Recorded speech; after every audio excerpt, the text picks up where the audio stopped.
Olá, amigos telespectadores. Shalom Aleichem, paz seja convosco. Em nosso programa de hoje, nós queremos continuar a nossa meditação no que diz respeito ao estado dos mortos e falando hoje especificamente sobre o destino dos ímpios, daqueles que não serviram a Deus.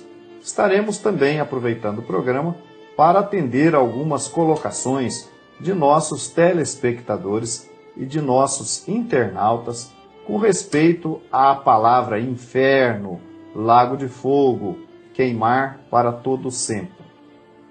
Rocheza, há uma profecia falada no livro de Salmos que faz referência a Yeshua e diz que ele não ficaria na sepultura. Como é que diz esta passagem no livro de Salmos? Exatamente. Em primeiro lugar, Shalom Aleichem, amados telespectadores.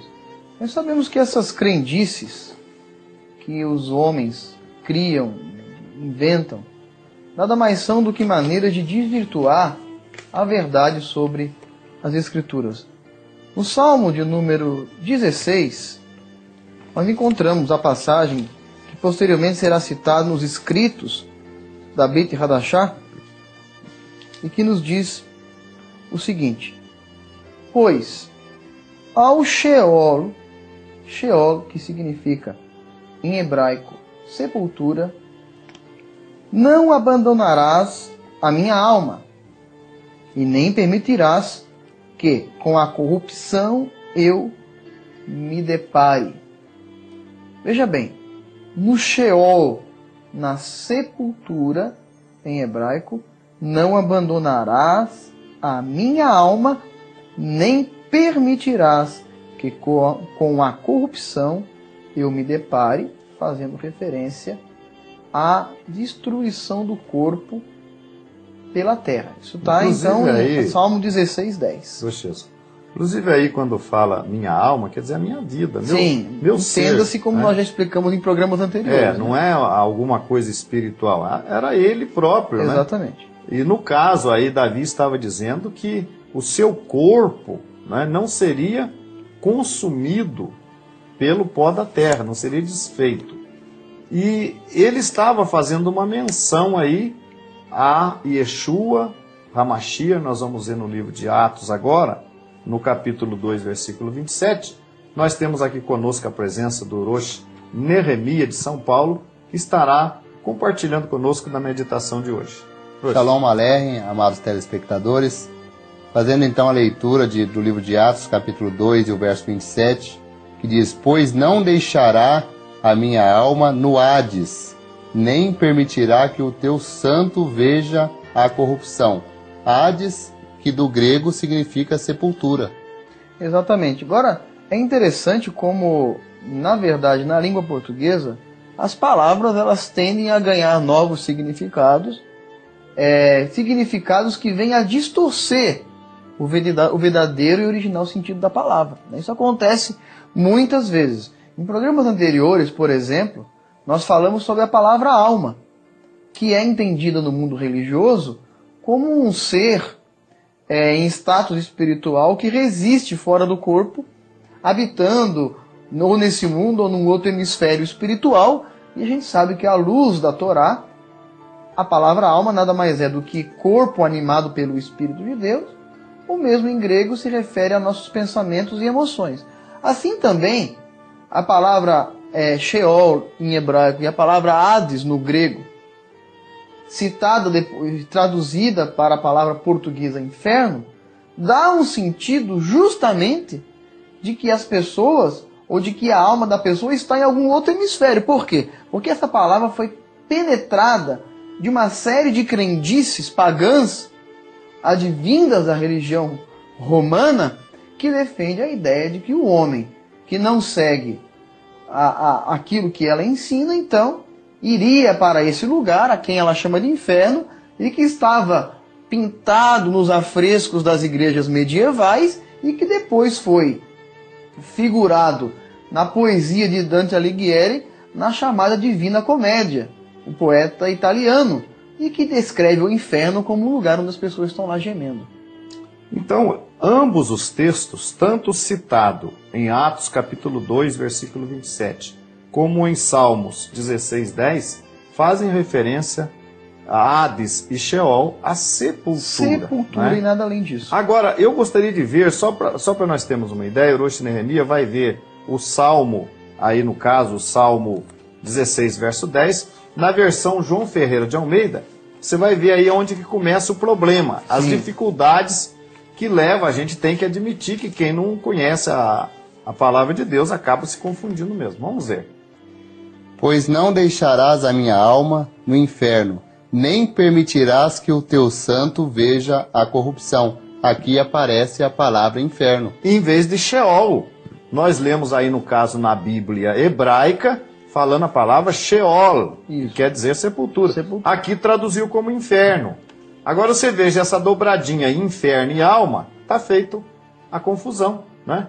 A alma, quer dizer, no entendimento correto, seria o corpo, a pessoa. E são ali, duas palavras que aparecem no mesmo versículo. E que são duas palavras exatamente distorcidas. Distorcidas. Então, aí quer dizer, o meu corpo no pó da terra não será desfeito. É isso que quer dizer o Ponto texto. final. O meu corpo na sepultura não será desfeito. É isso que Davi quis dizer.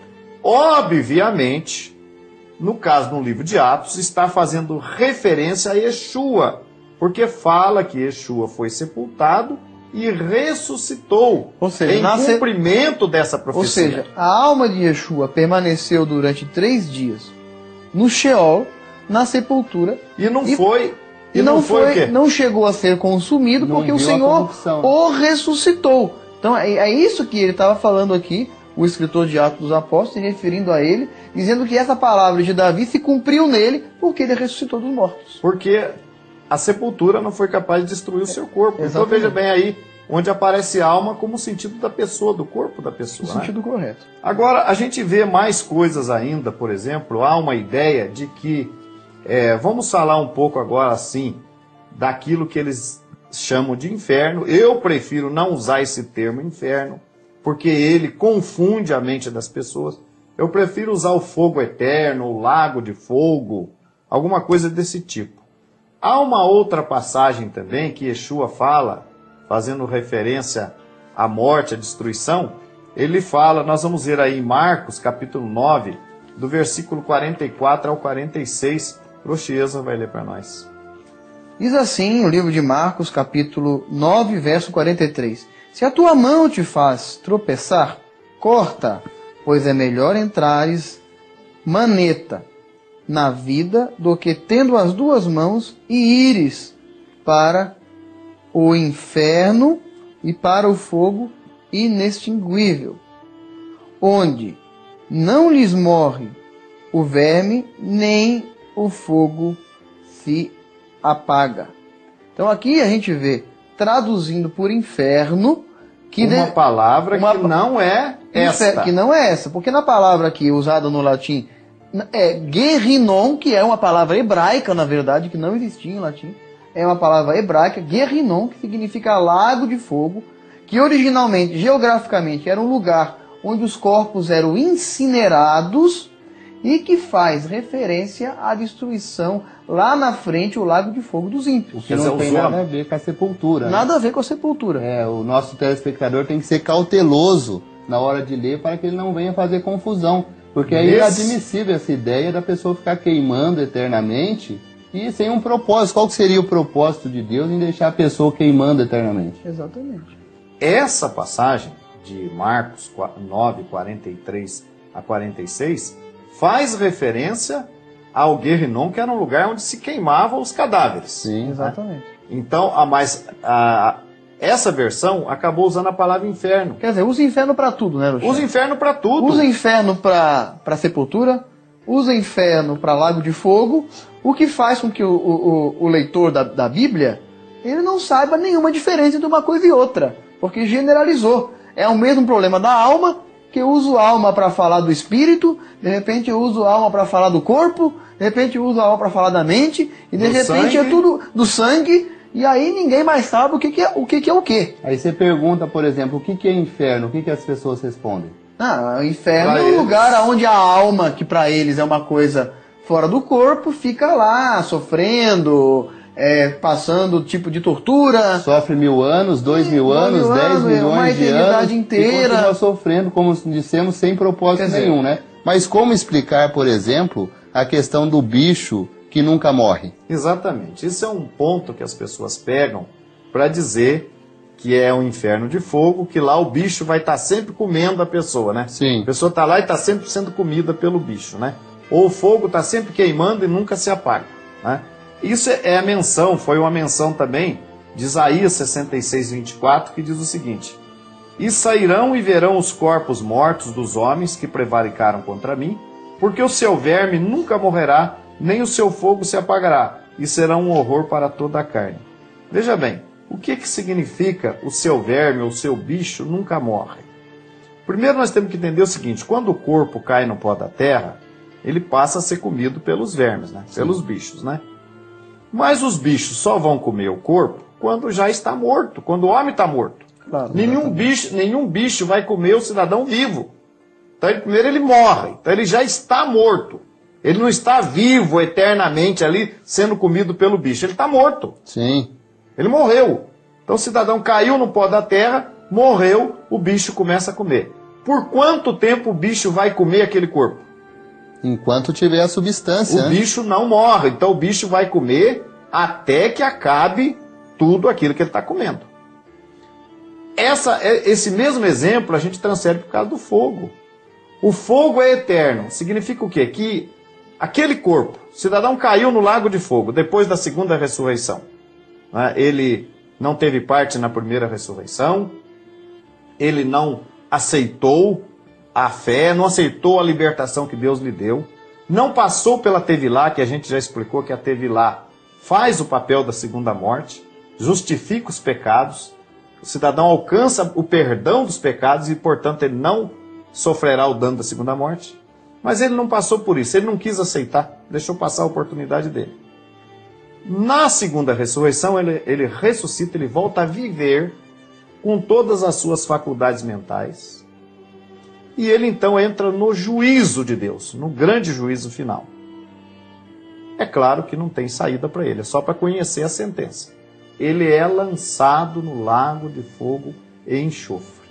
Caiu no lago de fogo e enxofre, ele morre. Deixa de existir. Ele morre. E, na sequência, ele é desfeito pelo fogo. Então, é a segunda morte, é morrer eternamente. Agora, o fogo é eterno? É. Por que o fogo é eterno? Porque ele fica aceso para sempre, por isso que ele é eterno? Vou dar um exemplo. Os bombeiros, quando vão apagar um fogo, vamos pegar o caso aqui recém-acontecido do acidente acontecido em São Paulo. Os bombeiros tiveram dificuldade de apagar o fogo, não é verdade? Mas o fogo apagou. Uma hora, os bombeiros conseguiram apagar o fogo, utilizaram seus métodos e apagaram o fogo. Agora, vamos supor que eles não conseguissem apagar o fogo e que o fogo ficasse queimando, até que não restasse nada em pé, além de cinza, queimasse absolutamente tudo. Então isso poderia ser chamado de um fogo eterno, ou de um fogo inextinguível, porque ele não pode ser extinto enquanto haja, obviamente, combustível. Por quê? Porque para haver fogo é preciso haver combustível. No caso dos homens, este fogo não se apagará enquanto restar substâncias combustíveis no corpo humano, ou seja, até virar completamente cinza. Esse é o objetivo da palavra eterno, no caso do fogo que consumirá porque os homens. Consome até o final. Nós vamos pedir para o Orochi Nehelia ler para nós Judas, capítulo 1, versículo 7, que fala das cidades de Sodoma e Gomorra que sofreram um castigo. Vamos ver. Sim, e o castigo do fogo eterno, que diz o seguinte: assim como Sodoma e Gomorra e as cidades circunvizinhas, que havendo-se corrompido com aqueles que ido após outra carne, foram postas, por exemplo, sofrendo a pena do fogo eterno. Está queimando até hoje, Orochi Nehelia? Lá não é um fogo eterno? Mas Sodoma e Gomorra estão queimando até hoje? Existe a cidade de Sodoma e Gomorra hoje? Queimou até que queimasse tudo, até que acabasse com a cidade. Então, agora, é justamente esse mesmo fogo eterno que se refere a Sodoma e Gomorra, Luz, que se refere aos homens. Sim. O fogo de Sodoma e Gomorra continua queimando até hoje? Se eu for lá na região do Mar Morto, onde supostamente se diz que é naquela região, tá queimando até hoje Sodoma e Gomorra? Tá ou não tá? De maneira alguma. Existe alguma coisa Não, lá? porque não existe mais nada para ser queimado. Quando a cidade de Sodoma e Gomorra foi completamente destruída, obviamente o fogo, não há mais nada para queimar, o fogo acabou junto com a substância. Mas, Rochias, é bom que a gente diga para o nosso telespectador: Sodoma e Gomorra sofreram a pena do fogo eterno. A mesma pena que os homens, os ímpios, aqueles que não aceitaram a salvação do eterno, vão sofrer a pena do fogo eterno. Os mortos julgados, né, irão sempre. Aí eu pergunto, Sodoma e Gomorra está queimando até hoje? Não, acabou. Então também estes irão se queimar até se acabar. O bicho vai comer enquanto tem substância, o fogo vai queimar enquanto tem elemento combustível. Aí ele se apaga. Mas, de qualquer maneira, foi a pena do fogo eterno que Sodoma sofreu e que os ímpios irão sofrer. Continue conosco.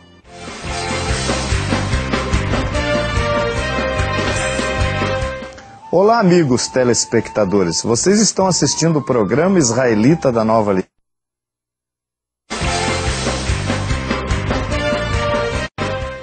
Nós falamos no bloco anterior a respeito do lago de fogo e enxofre. E Yeshua faz menção deste lugar, dizendo que é um lugar preparado para o diabo e seus anjos. Em Mateus 25, versículo 41, ele diz o seguinte: Então dirá também aos que estiverem à sua esquerda: Apartai-vos de mim, malditos, para o fogo eterno, preparado para o diabo e seus anjos. Rochiesa, além do diabo e os seus anjos, quem mais será objeto de destruição no lago de fogo? Apocalipse, capítulo 19, verso 20, nos fala daqui de alguns personagens, dizendo: E a besta foi presa, e com ela o falso profeta que, diante dela, fizera os sinais, com quem enganou os que receberam o sinal da besta e adoraram a sua imagem. Estes dois foram lançados vivos no ardente lago de fogo e de enxofre. Apocalipse 20, verso 10 diz: E o diabo, que os enganava, foi lançado no lago de fogo e enxofre, onde está a besta e o falso profeta. E de dia e de noite serão atormentados para todo sempre. Apocalipse 20, verso 14. E a morte e aqui usando a palavra inferno, que na verdade na Bíblia de Jerusalém, ou mesmo na Bíblia em grego, que é o original, está lá, Hades, a morte e o Hades, foram lançados no lago de fogo. Esta é a segunda morte. E por fim, o mesmo livro de Apocalipse, versículo seguinte: E aquele que não foi achado inscrito no livro da vida foi lançado no lago de fogo. Então, segundo os textos lidos aqui, o lago de fogo é para o diabo e os seus anjos, segundo Mateus 25, 41. E segundo os textos de Apocalipse, além disso, para o falso profeta, para a besta e para todos os ímpios. Agora, é bom dizer que esse falso profeta e essa besta aqui, que são na verdade lançados no lago de fogo já no início do milênio, fazem referência ao poder do engano, ao poder da besta, ao poder do anticristo, que já está em atividade nos dias atuais. Vale dizer, aproveitar o gancho para dizer, que não há, à luz da palavra de Deus, uma ideia de que haverá de vir ainda um suposto anticristo no mundo, num tempo vindouro. O anticristo já está reinando atualmente. Ele trata do engano das nações, da apostasia que continua enganando as pessoas. E esse engano essa apostasia, essa besta, será destruída já no início Agora do você veja milênio. bem, são poderes então, São né? poderes. Você veja bem, o falso profeta. O que significa a palavra falso profeta? Aquele que profetiza falsamente. Aquele que ensina em nome de Deus, Enganos. que fala em nome de Deus e que está enganando. Esse é o poder designado aqui como falso profeta. O qual já vai ser eliminado no início do milênio. Então teremos 1000 anos de paz, e aí então a segunda morte vem só depois do milênio. Só depois que termina o milênio. Agora você veja bem, a gente para fazer aqui um retrospecto dessa situação, quando chegar o dia da vinda de Yeshua, do Mashiach, o que vai acontecer?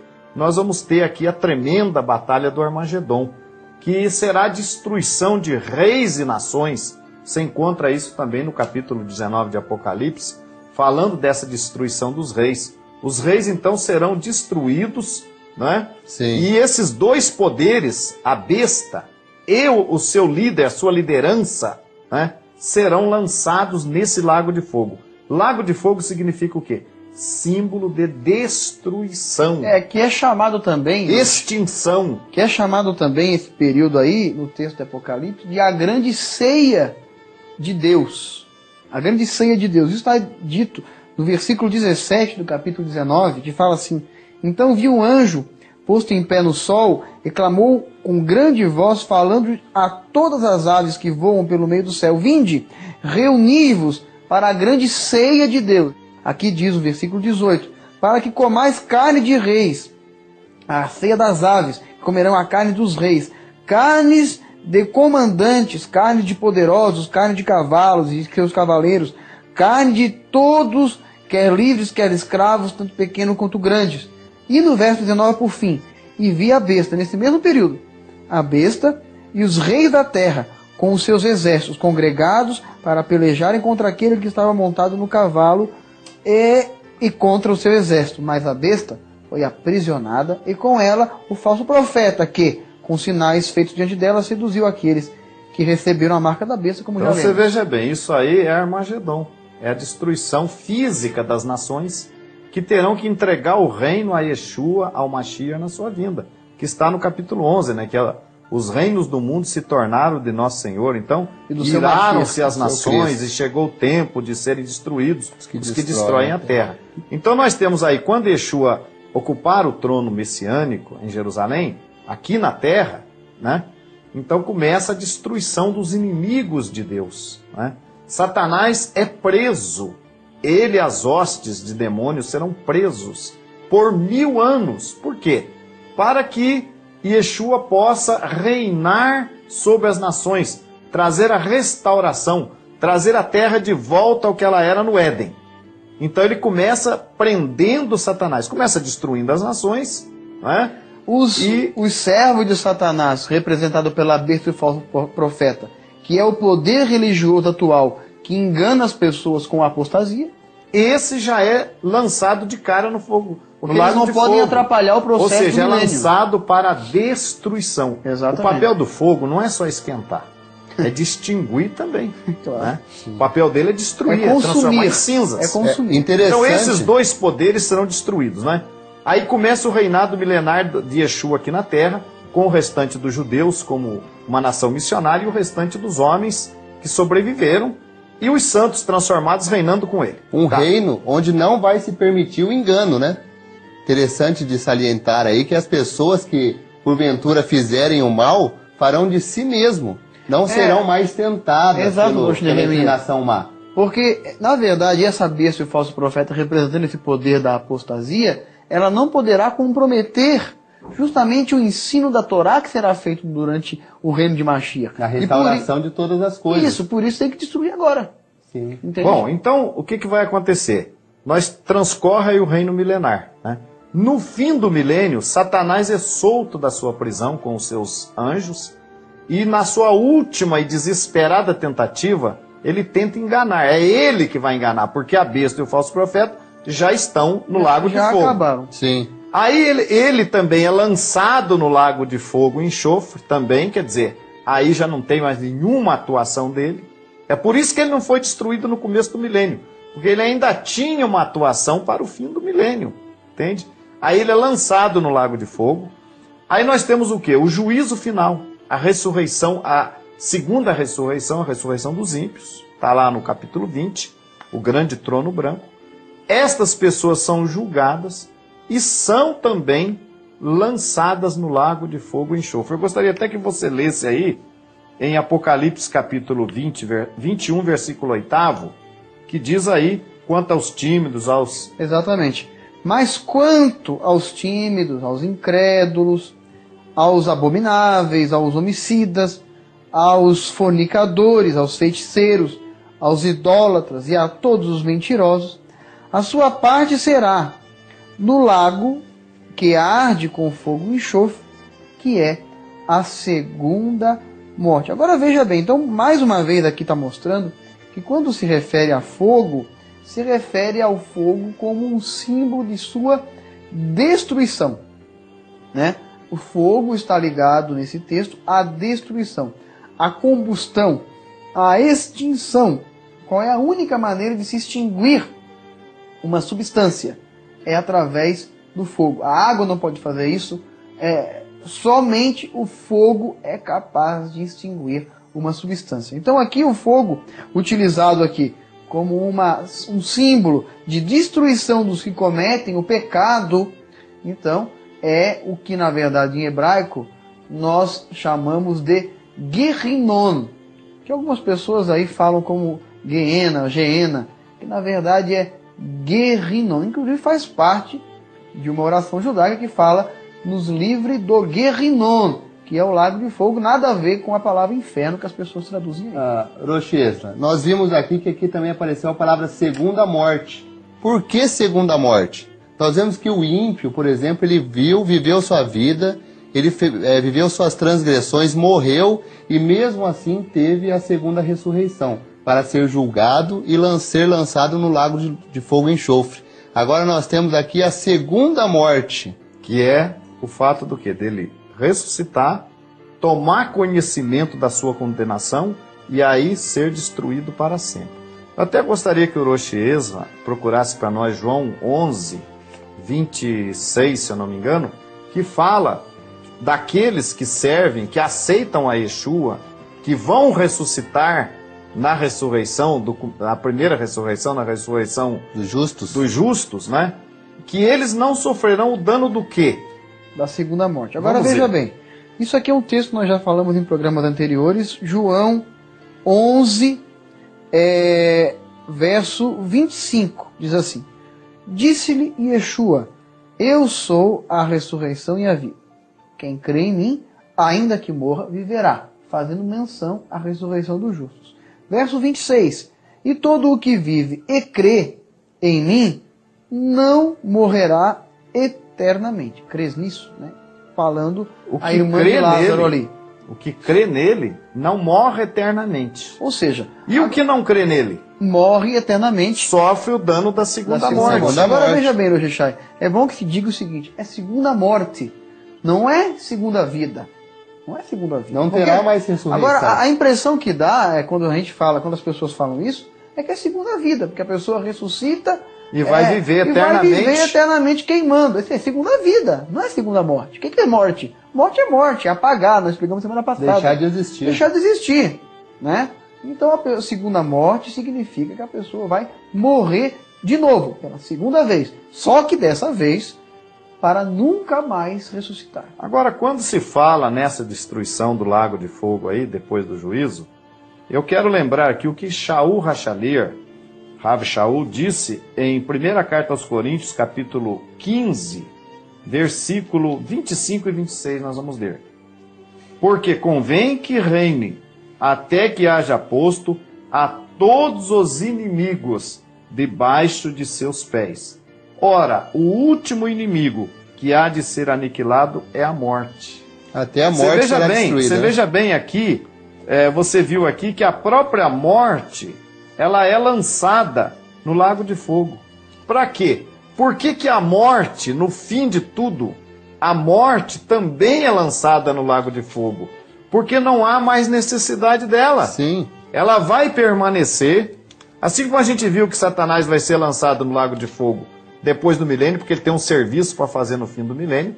A morte tem um serviço para fazer com todos. Interessante que a morte tem que destruir todos, tem que destruir Satanás, seus anjos, a besta e o falso profeta, os ímpios que ressuscitarem, que foram julgados. Quando todos estes males forem destruídos, a própria morte será lançado no lago. O último inimigo, diz Shaul Hachalia, o último inimigo, então, também será destruído.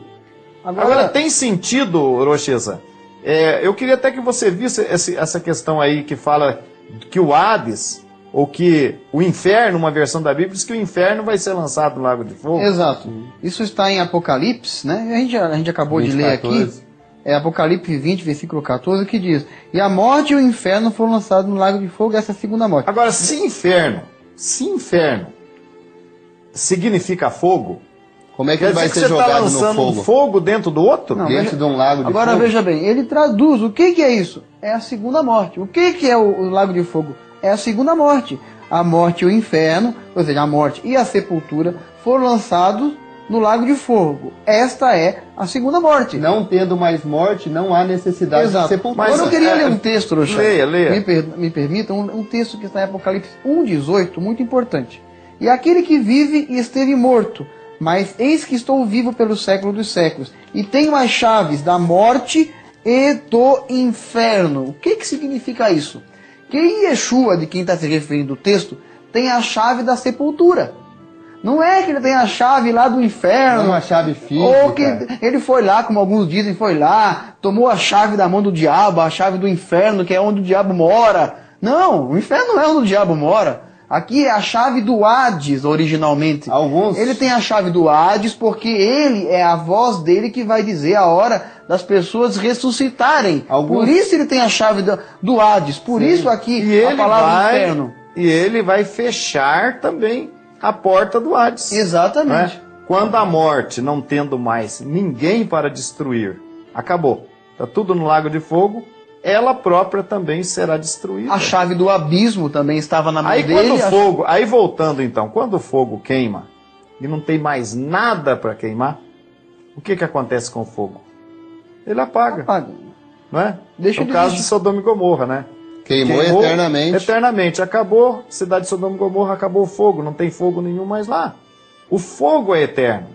Então você vê aqui que a palavra inferno, inclusive, está mal colocada. Você vê que na versão aí da Bíblia nós vamos ver no próximo bloco aí. A Bíblia de Jerusalém já não fala que foi... O inferno foi lançado no lago de fogo, mas sim o morte Hades. E o inferno. Sim, a morte e o Hades. Nós vamos ver no próximo bloco. Continue conosco.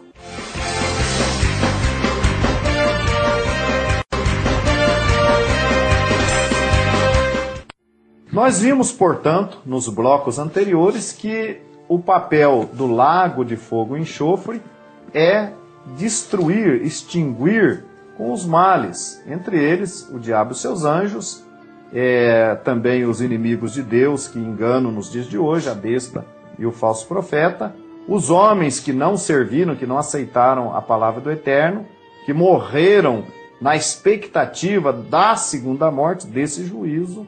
A gente explicou também que através da Tevilá e da conversão, nós passamos pela segunda morte simbólica no ato do batismo e nos livramos dessa condenação. E nós vemos, portanto, aí que o papel do lago de fogo é destruir, é extinguir para sempre os inimigos de Deus. Por fim, a própria morte também será extinta. Agora, nós estávamos antes aí, Roshi Eza, vendo um texto de Apocalipse que fala, em algumas versões da Bíblia fala inferno, mas que nessa versão que você está aí, a Bíblia de Jerusalém, fala Hades, não é isso? Exato, inclusive Hades, repetindo, que significa sepultura em grego, né? Apocalipse 20, verso 14, nos diz assim: a morte e o Hades foram então lançados no lago de fogo. Esta é a segunda morte, o lago de fogo.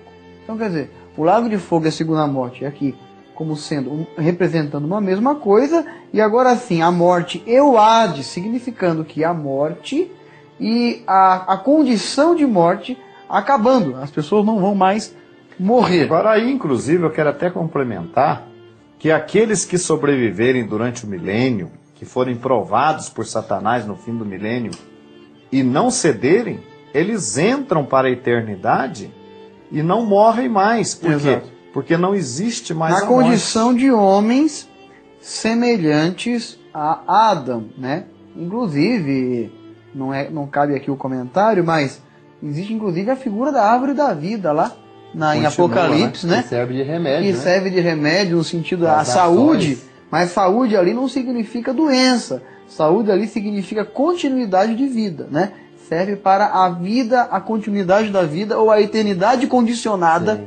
das nações, né? Agora, um texto que eu li no bloco anterior, eu gostaria de repetir agora nessa versão da Bíblia de Jerusalém também, que é muito importante, é o de Apocalipse 1:18 também, que fala que esse personagem aqui nós entendemos sendo Yeshua, ou Mashiach, ele possui essa chave, né? Então diz assim: o vivente esteve morto, mas eis que estou vivo, ou estive morto, mas eis que estou vivo, pelos séculos dos séculos, e tenho as chaves da morte e do Hades. Isso aqui tem dois sentidos. Primeiro, por que ele tem a chave da morte e do Hades? Porque a morte e o Hades não conseguiu resistir contra ele, uma referência à citação de Kefa Hachalia em Atos dos Apóstolos, capítulo 2. E também porque o próprio Eterno, Hashem, o deu a chave da morte e do Hades, porque é por ocasião de sua vinda que ele detém o poder da ressurreição. Então, porque ele detém o poder da ressurreição, o poder de tirar o ser humano da condição de morte, é que então é mencionado aqui como ele tendo a chave da morte e do Hades, da sepultura, porque as sepulturas se abrirão na sua vinda. Sim. Agora tem uma coisa, alguns textos falam de ser atormentado para sempre, no caso Apocalipse 20:10, né? No final do texto diz: e de dia e de noite serão atormentados para todo sempre. Para sempre aqui significa que Satanás, os seus anjos, os homens, vão ficar lá queimando, vivos, evidentemente, né? Vivos, queimando por toda a eternidade? Será que significa isso? De maneira alguma, né? Nós vemos, por exemplo, que quando, eu posso citar aqui um exemplo, uma pessoa que quando casa fala: vou viver contigo para sempre. Até quando que ela vai estar com aquela pessoa? Até a morte, né? Até a morte. Então a pessoa que passou pela primeira morte, ressuscitou, e passou pela segunda morte, nesse momento ela deixa de existir. Tá? Então foi para Agora sempre. que eu digo para Agora- você também, assim, Hiroshi Nehemiah, por exemplo, olha, você foi acometido de uma doença que não tem cura, e você pra vai sempre, ter né? essa doença para sempre. É o que eu estou dizendo. Até quando eu tiver Não, mas você não vida. vai continuar tendo a doença depois de morto? De maneira alguma. Então é enquanto você viver. Esse atormentado para sempre aí, que significa que enquanto eles estiverem no lago de fogo e não morrerem, estarão sendo É um atormentados. tormento sem fim, né? Vai Enquanto durar não até o morrerem. fim. Morreu, acabou. Então é fácil de entender, espero que o nosso telespectador tenha entendido, que esse para sempre aí refere-se a um tempo. Então você vai queimar uma coisa para sempre, significa que ela vai queimar até se extinguir. Não vai haver interrupção nesse processo de destruição. É para sempre. É definitivo esse processo. Ana falou que Samuel ia ficar lá no templo para sempre. E ele está lá até hoje? Não está, Não né? está. Então eu espero que o nosso telespectador tenha entendido que os ímpios, que aqueles que não aceitarem a servir o eterno Deus, o Deus Criador do céu e da terra, serão objetos dessa destruição, dessa segunda morte, dessa extinção total. Essa morte física que você passa agora, ela não é definitiva, mas a outra será para aqueles que não creem. Continuando então aqui o nosso tema, a gente quer atender os nossos telespectadores, né? Tem um telespectador que nos consultou, ele diz assim: quando vocês falam que Yeshua não é parte de uma trindade, o que vocês querem dizer com isso? Que ele não é parte de uma Bom, trindade? primeiro, para que ele fosse parte de uma trindade, precisaria, antes de tudo, o quê? Existir uma trindade. Não existe. Tá, para começar, não existe trindade. A trindade, o que que é? é o argumento criado pela apostasia, com sua origem nas religiões anteriores dos sumérios ou dos babilônicos, dos gregos, né, e por fim dos romanos, que acreditavam nas tríades divinas, que eram 3 personalidades divinas numa só divindade que era adorada. Isso foi assimilado pelo cristianismo romano, dizendo que Deus, a figura de Deus, é composta por Pai, Filho e Espírito Santo. Isso não é fato à luz das Escrituras, porque a Escritura nos diz que Deus é um. Deus é um. E o apóstolo Paulo, falando desse Deus, ele fala: para nós há um só Deus, o Pai. Em um certo texto ele fala: para nós há um só Deus e Pai. E no outro fala: para nós há um só Deus, o Pai.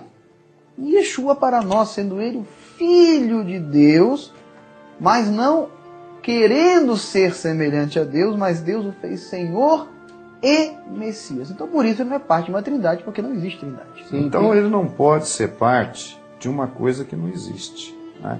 Não existe trindade. Trindade foi criada no 4º século, né?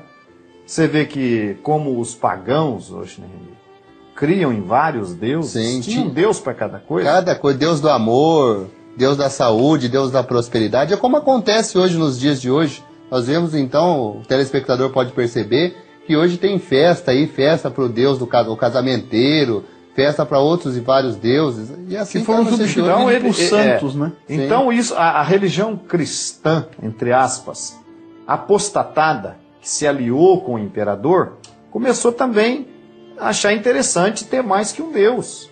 Aí criaram a trindade, né?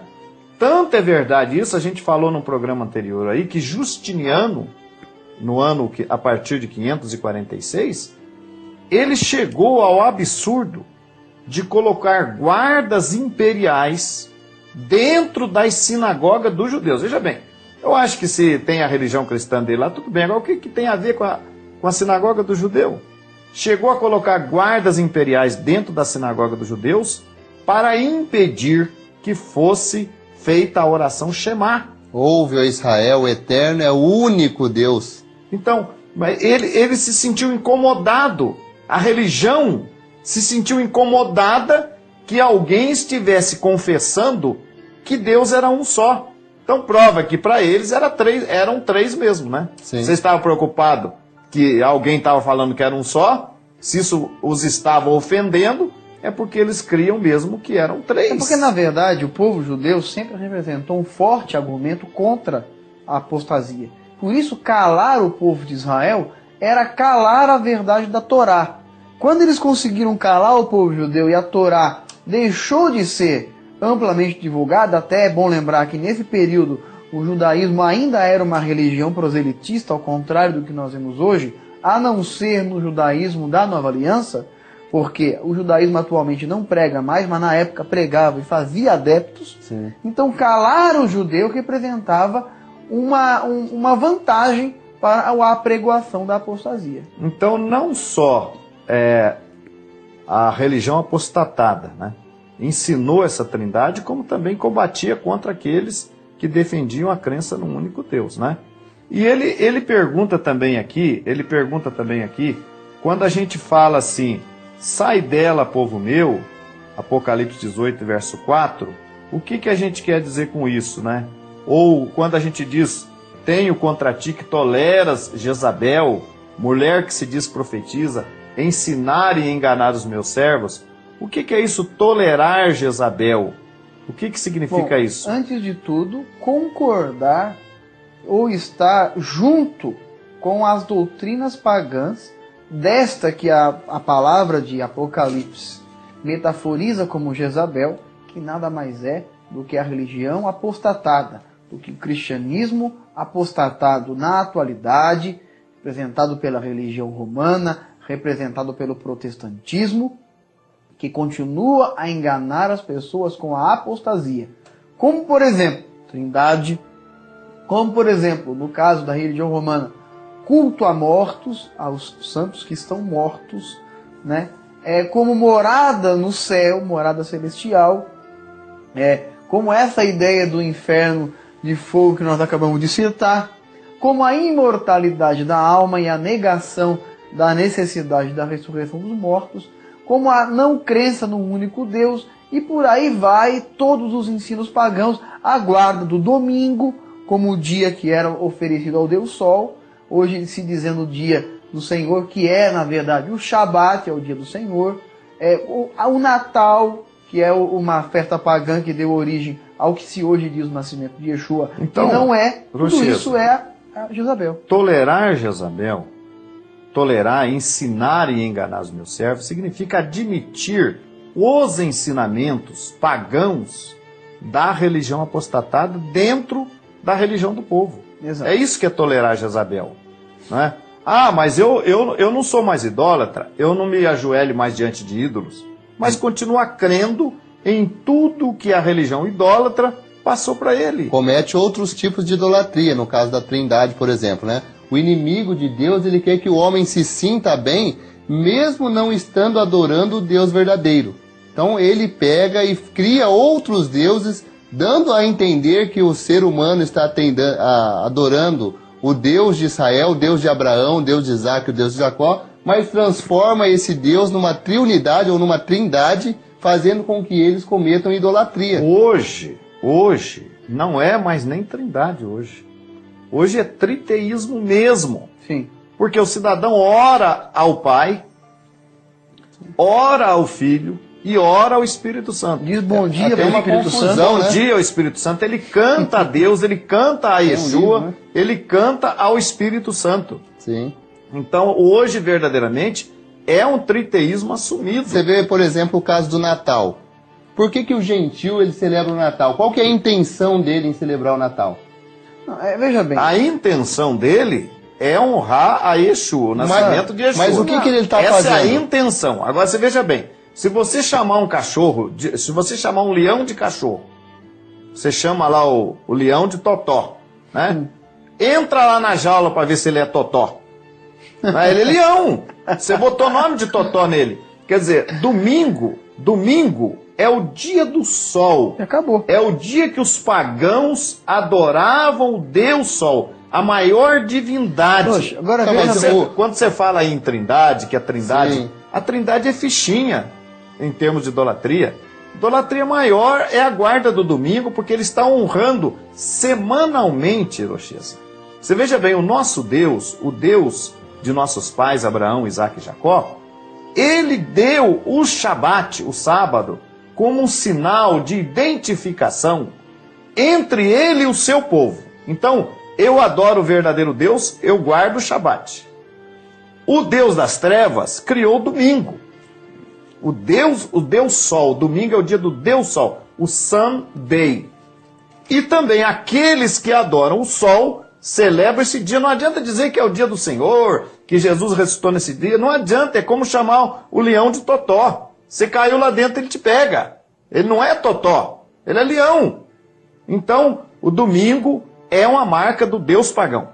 A celebração desse dia, do nascimento do sol, 25 de dezembro, Tammuz. qualquer enciclopédia, gente, qualquer, vai lá na internet, pesquisa, vai dizer que o Natal era uma celebração do Deus Sol dos pagãos. Nós vemos Que a religião heresia, apostatada Olha adotou. olha só o absurdo. Esses dias eu estava estudando na nossa congregação sobre justamente esse tema, e nós lemos ali a nota do rodapé de uma Bíblia romana, uma Bíblia católica, e estava dizendo ali o seguinte, que isso fazendo um comentário sobre os 10 mandamentos.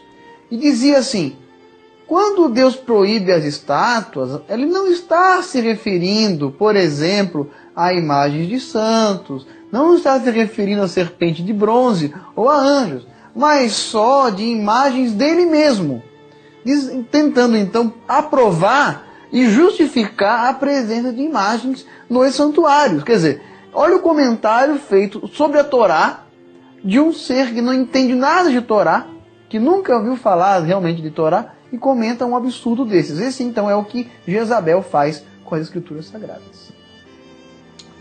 Continue conosco.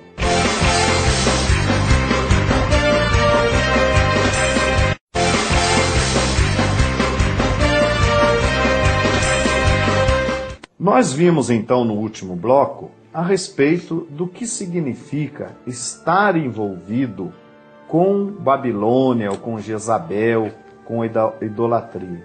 O que significa comer dos sacrifícios da idolatria, tolerar Jezabel? É crer em doutrinas estabelecidas por Roma, doutrinas pagãs e que estão presentes. Alguém nos perguntou também se o Lutero, se a gente não concordava com a reforma do Lutero. Lutero e outros reformadores tiveram a intenção de reformar, apenas de reformar. Eles não tiveram a ideia de sair da religião romana e retornar às raízes perdidas lá no quarto século.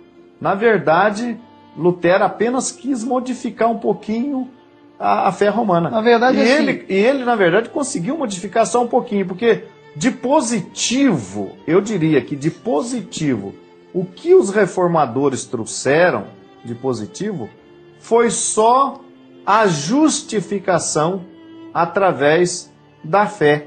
Foi só isso. Assim mesmo serviu para abandonar o cumprimento da lei de Deus. Não sei até que ponto até foi bom. Agora é interessante dizer, inclusive, o batismo infantil era praticado pelos supostos reformadores, não é verdade?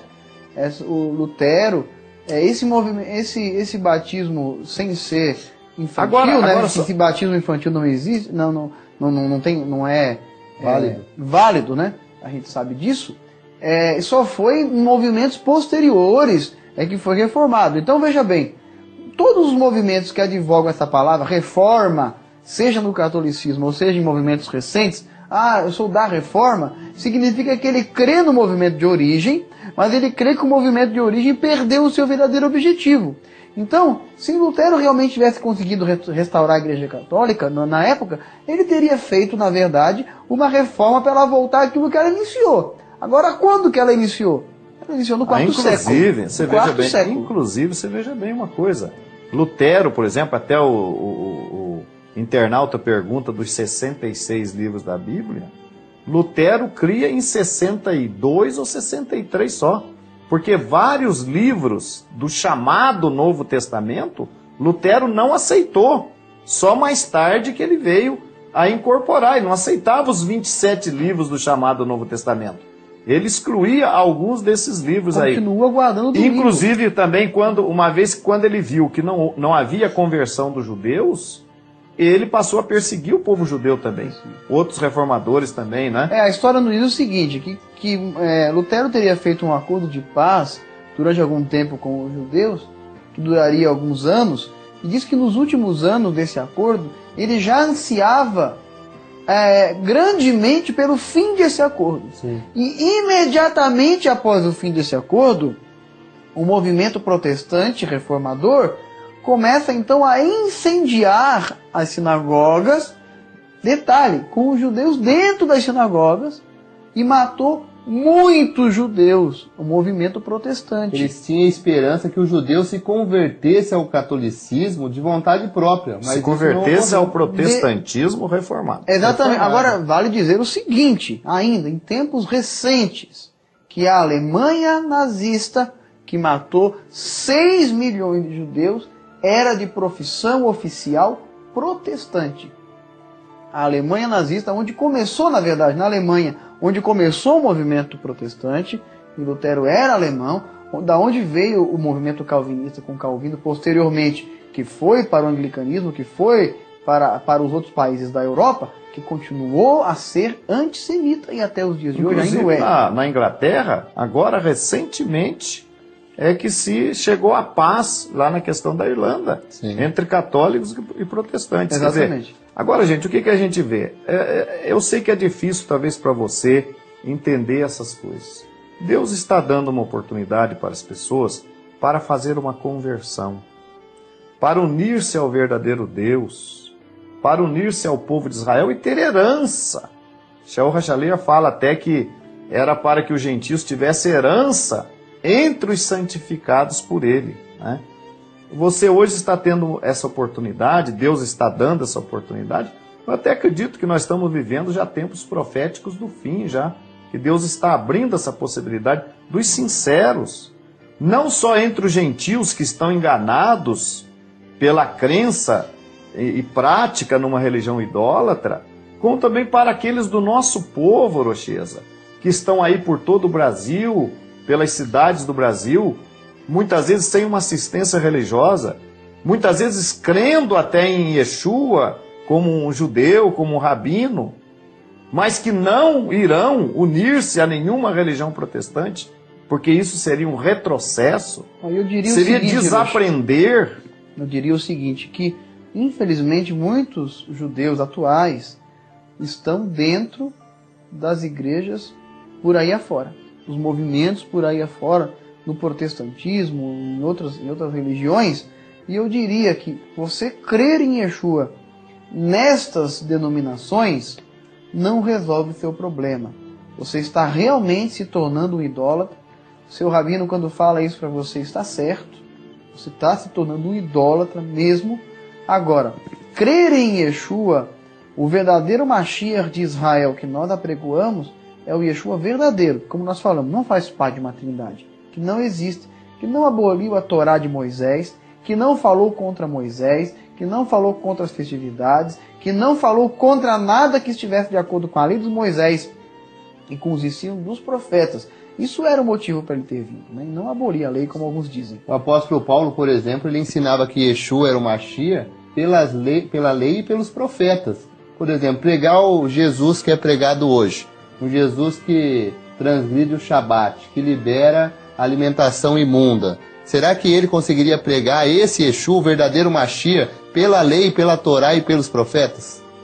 Convém que a gente lembre o seguinte, a congregação estabelecida nos dias de Yeshua, né, ela acrescentou aos nossos irmãos israelitas, ela trouxe mais conteúdo, porque na verdade Yeshua veio a trazer o verdadeiro sentido da lei. Você vê lá, ele diz, olha, ouviste o que foi dito aos antigos, né? A todo aquele que olhar para uma mulher com intenção impura já cometeu adultério. Olha, eu costumo dizer, não matarás, eu porém vos digo aquele que odiar seu irmão. já o matou em seu coração. Então Yeshua veio trazer o quê? Um cumprimento da lei. Aprofundamento. Não é esse Jesus que as pessoas estão crendo hoje. Não quer dizer que crer em Jesus significa abandonar a lei de Deus. E pelo contrário, a a nova aliança, eu costumo dizer, Rosh Nehemia, que a nova aliança é o aprofundamento da Torá. Sim. E não o apaziguamento. Não abandono. Não o abandono e nem, digamos, a facilitação da Torá. É o contrário. O que a gente... A nova aliança é justamente trazer o povo judeu de volta à Torá e posteriormente o gentil a Deus através da Torá. O que a gente quer dizer é o seguinte, que a congregação estabelecida ali por Yeshua nos seus dias, né, até o quarto século, claro que houve aí um processo de degradação espiritual, né, não foi totalmente no quarto século se consolidou. Mas até ali comemoravam as festas, Sim. celebravam a guarda do Shabat, até no quarto século, 300 anos depois do seu início, guardava-se o Shabat, celebrava-se as festas do nosso povo, né? Aí quando veio essa apostasia, né, e denigriu a própria imagem de Yeshua, muitas vezes Yeshua é visto, Rocheza, pelo nosso povo, é mal visto. Por quê? Porque alguém criou uma figura deturpada do rabino Yeshua, do Yeshua judeu, do Jesus judeu. Alguém criou uma figura totalmente deturpada dele, não é? É por isso que Yeshua, telespectador, quando ele voltar, ele vai dizer para muitas pessoas, não vos conheço, não sei quem vós sois, afastai-vos de mim, vós que praticais a iniquidade. E o que é iniquidade? O que é iniquidade? Transgressão da lei. Então Da hoje, Torá, transgressão da Torá. O povo acomodou os religiosos, os líderes religiosos hoje, eles botam a culpa em Yeshua, que Yeshua pediu para não guardar mais o Shabat, e que Yeshua pediu para transgredir a lei. E muitas pessoas ficam do lado dele sem ao menos se preocupar se é isso realmente que a palavra de Deus... Falam mal dos fariseus. Botam a culpa em Yeshua. Não, falam mal dos fariseus hipócritas, né? Primeiro que eles englobam todos os fariseus. Mas falam mal daqueles fariseus e falam o que os fariseus falaram.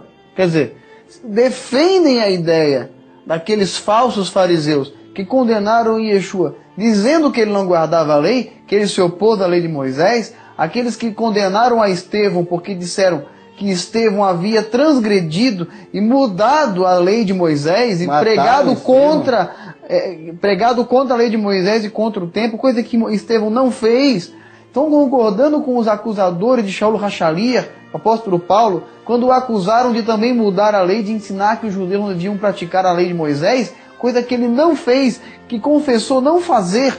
Quer dizer, chamam o apóstolo Paulo de mentiroso, chamam Yeshua de mentiroso, concordam com os que os acusaram e falam contra dos que o acusaram. Uma grande confusão. Rejeitam conhecimento, né? Totalmente. Muitos hoje você vai falar a verdade, a pessoa não quer nem ouvir. Ela tapa o ouvido. Olha, Roxinho, na verdade é o seguinte, Roma trabalhou muito bem, a gente é obrigado a concordar.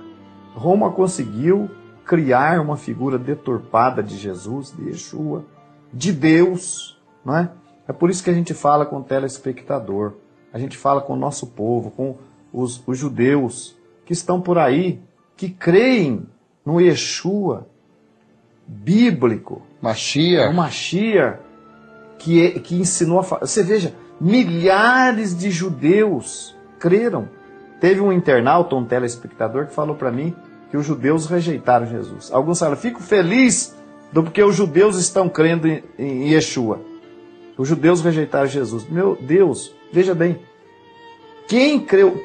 Qual era a Eram gentios que a nacionalidade, ou qual era a origem dos apóstolos de Yeshua? Não eram judeus? Yeshua era judeu, seus apóstolos eram judeus. 3.000 judeus no dia de Shavuot, de Pentecoste, creram em Yeshua. Nós entendemos que esses milhares de judeus que criam, que está escrito no livro de Atos, sejam os 144.000 israelitas que creram em Yeshua. Alguns ramos, alguns judeus rejeitaram Yeshua. E eles dizem que os judeus rejeitaram Yeshua. Então, a congregação era formada do que? Era de gregos? De egípcios que foi formada assim, a congregação de Yeshua? Será que é certo? Quando eu falo assim, por exemplo, quando sai no jornal, por exemplo, um jornal de Curitiba, sai uma manchete. Curitibano mata homem na rua 15 de novembro em Curitiba. Está certa a manchete? Certa está, mas está deturpada. Por quê? Porque o homem que morreu também era curitibano, porque na rua 15 estavam cheios de curitibanos que não mataram o homem. Então, significa que os curitibanos mataram o homem? Então, quer dizer, porque alguns judeus foram contra Yeshua, porque tiveram inveja dele, alguns dos seus irmãos o invejaram, como os irmãos de José o invejaram, e o aparentemente mataram, pela sua interpretação da Torá. Agora quer dizer, então todos os judeus foram contra Yeshua? Um grande erro, uma grande deturpação. E o quarto século foi realmente o momento do divórcio, não é? Daqueles que creram, que aceitaram Constantino, aceitaram o paganismo, de todos aqueles que ainda mantinham esse elo, esse vínculo com a religião judaica, né? Sim. O quarto século foi o momento do rompimento, a congregação é judia, é israelita. Sim. Então o cidadão pergunta para nós aí, por que vocês defendem... Agora, Roma fez um jogo muito bem feito, porque Roma conseguiu incutir na cabeça das pessoas do cristianismo de hoje que Yeshua não era judeu, que seus apóstolos não eram judeus, que não precisa guardar a Torá. Daí veio o protestantismo e aperfeiçoou isso aí. Aperfeiçoou o dogma da Trindade, trata de fundamentar esse dogma. Mas como resolver tudo isso agora? Nós estamos falando, por exemplo, das mudanças, dos problemas que tivemos, mas como que o nosso telespectador hoje, na sua casa, ele pode servir ao Deus de Israel? É possível servir a Deus sem conhecer o Deus verdadeiro? Não, é claro que não. Yeshua falou, nós judeus, adoramos o que conhecemos, vós adorais o que não conheceis, porque a salvação vem dos judeus. O apóstolo Paulo, falando aos gentios de Atenas, disse que eles adoravam o Deus desconhecido e que é esse Deus que eles não conhecem que ele estava apresentando. Nós também, a congregação israelita da Nova Aliança, apresentamos a você, telespectador, que acredita estar servindo a Deus, o Deus que você não conhece verdadeiramente, estamos lhe apresentando o Deus verdadeiro, segundo o apóstolo Paulo falou aos Atenienses, que há de julgar o mundo através do varão, seu filho Yeshua HaMashiach. Estamos apresentando o Yeshua verdadeiro. Basta você crer, basta você abandonar o paganismo, basta você aceitar e sair de Babilônia. Não basta crer em Deus hoje. Veja bem o que diz Tiago 2,19, Rosh Nehemia vai ler para nós aqui. Tu crês que há um só Deus, fazes bem. Também os demônios o creem e estremecem. Tá vendo? É verdade. Não adianta crer, mas eu creio no Deus. Crer, veja bem, você tem que crer no verdadeiro Deus, praticar as obras, conhecer o verdadeiro Deus. Não adianta você crer só. Eu creio que tem um Deus só, eu creio que há um Deus verdadeiro. A pessoa acaba seguindo em vão e muitas vezes guardando preceitos de homem e esquecem da palavra de Deus, deixam de lado. Ou partindo para aquela atitude de viver isoladamente, que também não leva a lugar nenhum. Então, telespectador, creia no verdadeiro Deus, não é? Saia de Babilônia, rompa com todo esse tipo de paganismo, não é? Você não pode estar crendo no verdadeiro Deus guardando o domingo, rejeitando o Shabat. Shabat é um sinal entre o povo do verdadeiro Deus e o verdadeiro Deus. O verdadeiro Deus nunca ensinou domingo. Yeshua nunca nasceu em dezembro, né?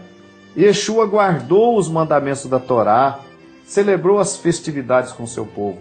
E você hoje está tendo a oportunidade de conhecer o verdadeiro Deus. Você que é israelita, que também está aí esperando alguém que ensine tudo, mas que não tire você da fé do nosso povo de Israel. Também hoje a congregação israelita Nova Aliança está chegando até você. Continue conosco.